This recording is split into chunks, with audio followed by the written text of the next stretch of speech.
do do do do do do do. Hey! I don't know why my eyes were closed.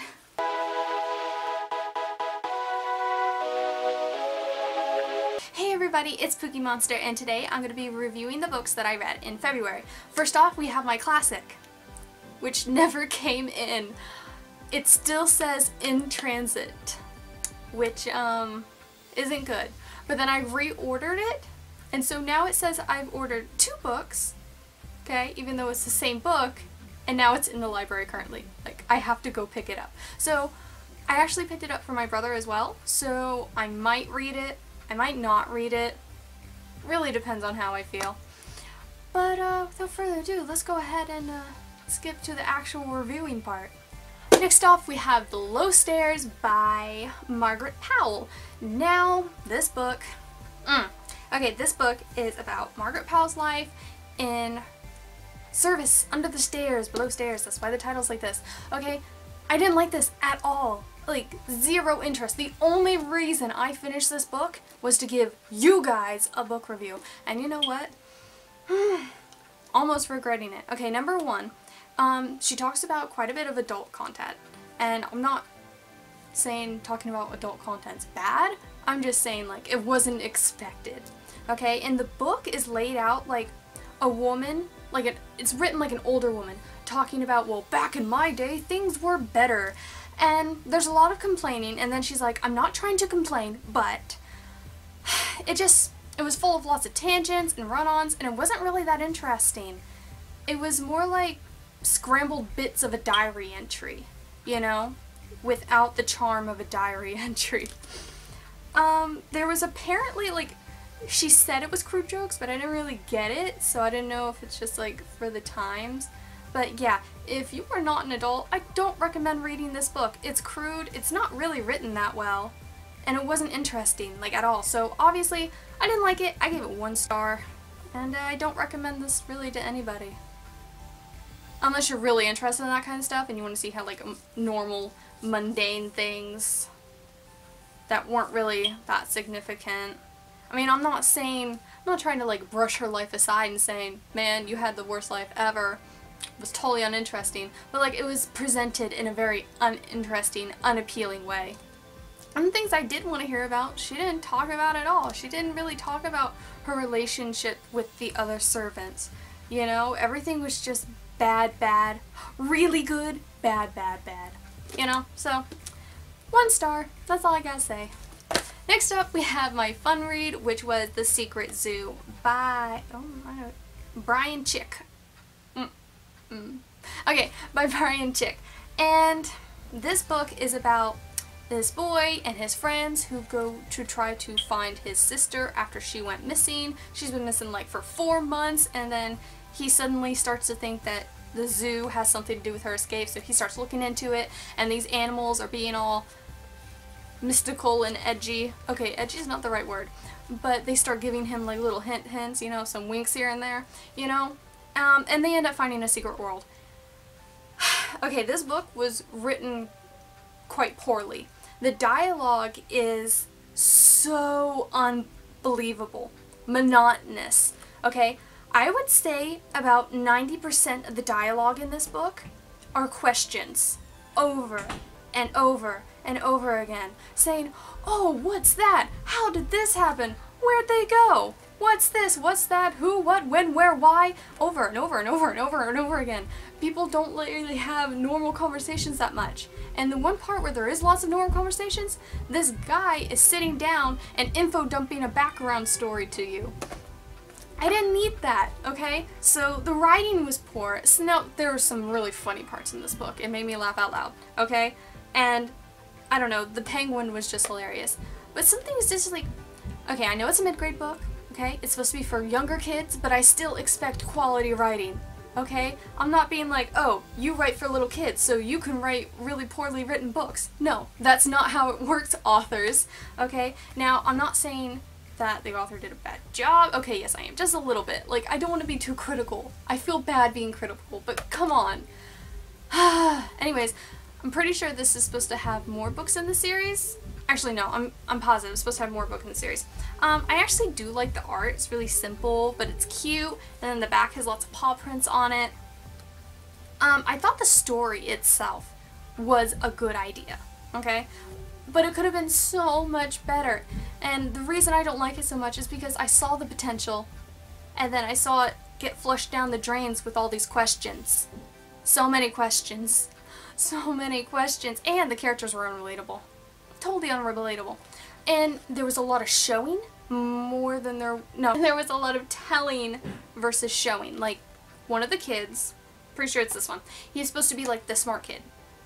But the only smart thing he does is tell somebody that that's a groundhog. No, that's not a groundhog. That it's a prairie dog instead of a gopher. That's it. That's the only smart thing he did. And he had pens. We're told that he's smart, but then he doesn't have answers to anything besides that animal's this and that animal's that. Literally twice. That's the only time it happens, and every other time he's just like the rest of them. So I really didn't appreciate that part of the writing, and like some characters who were meant to be mysterious end up just kind of like prolonging what they could have said in the beginning. I don't want to give too many spoilers away, but yeah, this book wasn't that entertaining for me, so I gave it 2 stars because the story had potential but didn't go nowhere. And I will definitely not be reading the rest of the books in the series. Okay, next off we have my series read, which was Skyward. And I don't have the physical book with me because I had to give it back to the library because someone else wanted to read it, and I honestly don't blame them. Skyward, it was such a good book. Now obviously, was it as good as the Stormlight books? No, but can you expect that? The Stormlight books are like about a whole bunch of characters in a completely amazing and wonderful world, and everything's intertwined. Like, you can't get with that. It was only about, Skyward was only about like one character. But it was amazing. I love Spensa. Oh my goodness, her imagination. It was beautiful, okay? Spensa is just one of those people who you're like, I could see myself being friends with her, but also I couldn't. Then I'd probably want to be, you know? Every time I say ships, I'm thinking of, I say boats in my head, and it's spaceships, rocket ships, something, something, something. Skyward is about these group of people who are trapped on a planet, and they're at war with this alien species that they don't really know anything about, and Spensa wants to become a pilot, which is the highest honor you can get is being a pilot, and she has trouble becoming a pilot because her father was called a coward, and they think she's going to be a coward too, so she's looked down upon. She's the lowest of the low, and I love her so much. I can't tell you how much I love her. Oh, and one thing I want to know is that when I saw the cover of the book, she had purple eyes, and I want to know if she had purple eyes, and in the book it does not mention if she's got purple eyes.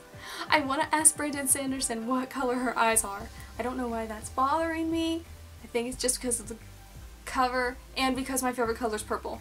Spensa's drive is just amazing. Just the way she pushes forward, and even though at times she believes she has 0 chance, like no chance whatsoever, she still pushes through. And I love that about her because she's not just like this person who's just awesome. You know what I mean? I mean, she is awesome, but she doesn't come across as perfect. You know, she has her flaws. She thinks about things and she's wondering why. And then she ends up regretting things that she does. And at times she tries to apologize, and at other times she doesn't and then regrets doing it. And I don't want to give too many spoilers away, but I found the ending just leaving me wanting to read the next book. And the next book comes out this fall, and I'm considering buying it. And I don't buy books. I really don't, because I don't want to like clutter up my room, you know? Because if I just allowed myself to buy books, this room would be filled and I would have no money left. So I'm considering. I might, or I might just wait for my library to get it. But I loved the book. I gave it 4 out of 5 stars.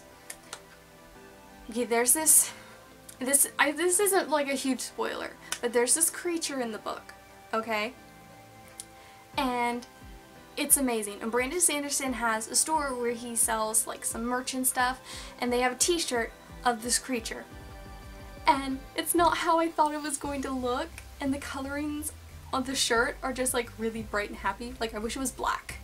Not that I don't like bright and happy colors, but I don't know. I just don't think it fit with like the story. I'm petting something, like there's a book here, but there's not, so there's nothing to pet. So yeah, oh, he sells this pin that is a pilot's pin, and I want it. I might consider buying it and or putting it on my wish list. Might just buy it for myself. But this is crazy because I usually don't buy myself anything at all. Like, I never buy anything. The last thing I bought was a charger for myself. For my Game Boy. Which I haven't played in months. But, and I bought it really cheap too. I was searching for those deals. Anyways, you could say I'm a little bit of a tightwad because I don't buy myself anything at all. But, you know, petty saved is penny earned. Anyways, I loved Skyward. I'm giving it 4 out of 5 stars, and I would highly recommend it to anybody who likes adventure, or sci-fi, or fantasy, or war, or anything. If you're into contemporary, just check out this book because it's amazing. Oh, this might be a spoiler, might not. Not really, it's more about Brandon Sanderson.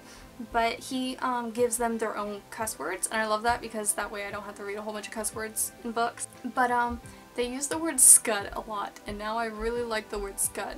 But technically, since it's a cuss word, should I not be saying it? But we don't know the meaning of the word, so it could mean anything. It could mean grime. Is it bad to say scud? Can I say oh scud? Would that be bad? I don't know. Probably sounding really weird right now. Okay, let's just move on. Lastly, I have Nevermore by Jessica Townsend. I don't know if I'm saying that last name right, but it's spelled as town and then send. So I'm thinking Townsend. But I don't know why that doesn't sound right. If I'm saying it wrong, let me know down in the comments. Okay, Nevermore.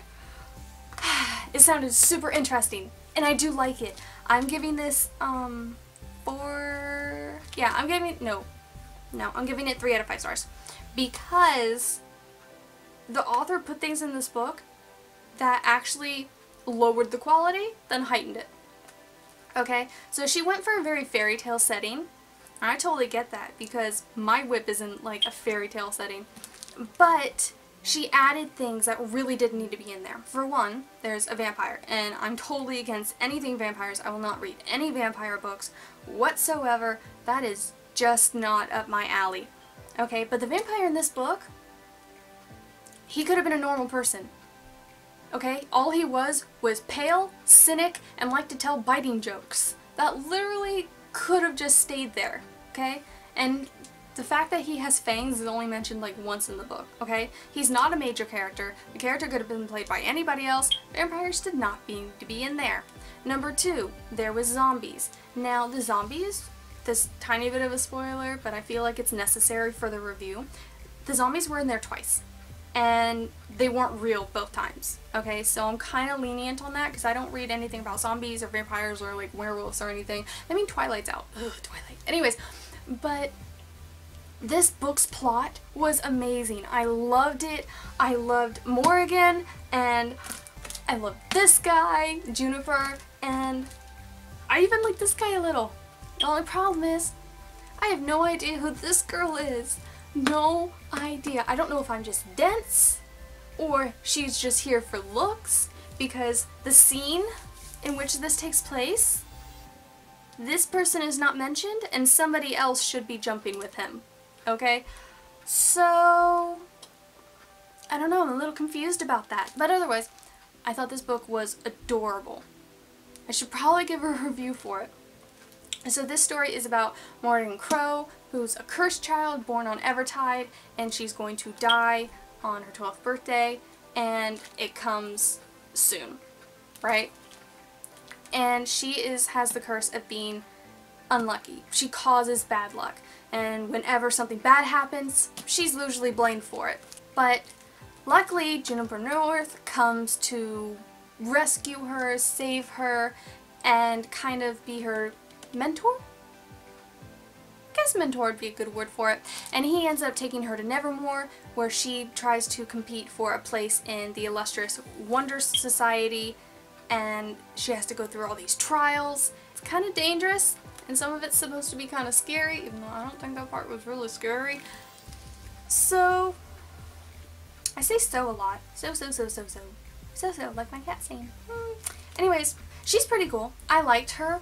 I felt like in some moments it felt flat, like we were expecting her to act a certain way, and then she didn't, and it felt a little bit out of character, because the way she's lived her life before this book starts is totally different than she's living after, and we don't really see too much of a struggle. There's not really much of a change.